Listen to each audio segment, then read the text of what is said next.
Hello and welcome back. This is video number 3, and we're going to talk about how you can get access to your Facebook ad pixel and how you can also go about creating new ones.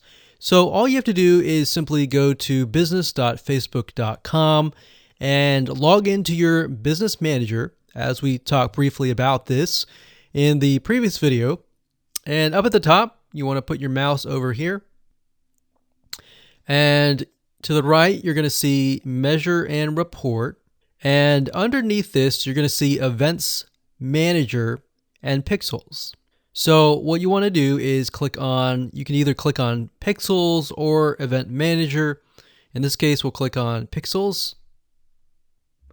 Now, bear in mind that the user interface can change, but a lot of times it will be the same in terms of what to access and what you have access to and all that. So really what you're interested in are the pixels. So right now in this account, you can see that I have several pixels, and we can get an idea of the traffic that is going to them, the standard events, and we'll talk more about standard events and why they're important in terms of being inside of your funnel, trying to figure out, okay, is this person just a lead? Have they opted in to your landing page? Have they purchased?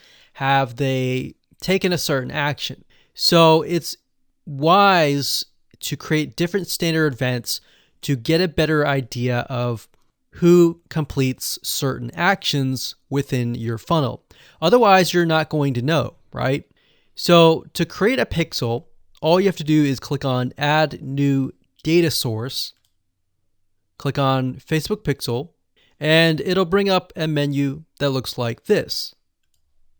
So all you need to do is simply name the pixel. So depending on what you're trying to promote, or put it as your business name, you can put this here as long as you know what that is going to be in the future. So if you name it something that you will have no idea what it is in the future, then that's a concern. So make sure that you name it something that you're promoting, something that is related to your business. And then of course, as an option, you can enter your website URL right here. Now, when you're done, you can click Create. Now, before we do that, you can see that it says create up to 100 pixels with your business account.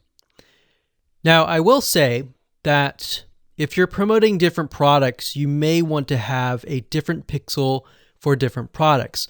And the reason being is because what the Facebook pixel is it's basically a piece of tracking code that gathers data about the people that visit a certain site. So let's say, for example, that you're promoting scuba diving. So you're not going to want to have ads related to scuba diving and ads related to car repair all on the same pixel. Because what's going to happen is the people that are interested in car repair, Facebook is going to gather that data, and then they're going to gather the other data of the other niche, and then it's going to mesh it all together.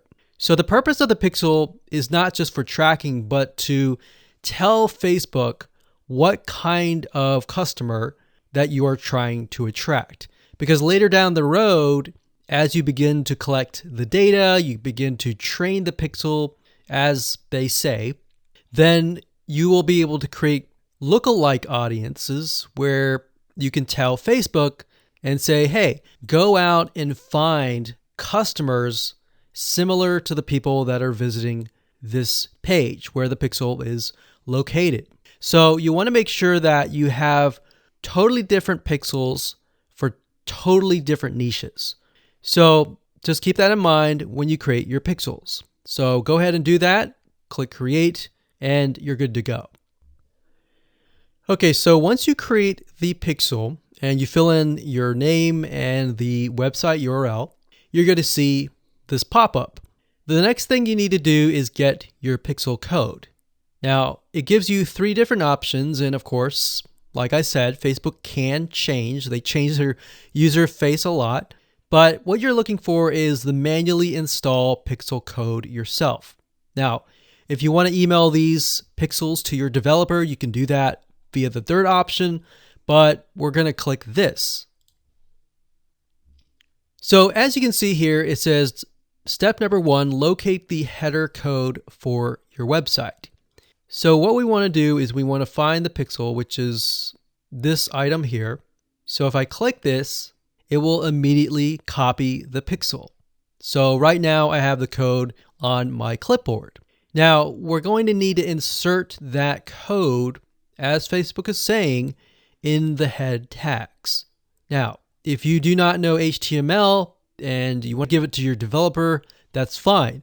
But for the most part, if you're using something like a website builder or a landing page builder, then you want to basically put the tracking code, which is what the pixel is, into the header tag. So I'm going to give you an example by using a program called ClickFunnels, which allows you to create landing pages. And it's very similar concept as other landing page builders, but basically you want to put this in the head code. So we'll give you an idea of how all that works and how to do all that when we talk about funnels later down the road in the end of the video course. Now, another thing you want to do is on step 3, it says automatic advanced matching. We want to turn that on. So we want to click turn on. So we want to turn all these on, and then we want to click continue. Now, at this point, Facebook is going to talk about standard events. Now, we're going to stop here because that's enough information. So what I want you to do is go ahead and create your pixel, get the code, and put it on your clipboard and save it in a safe location. And don't worry about standard events. We'll talk more about that in the next video.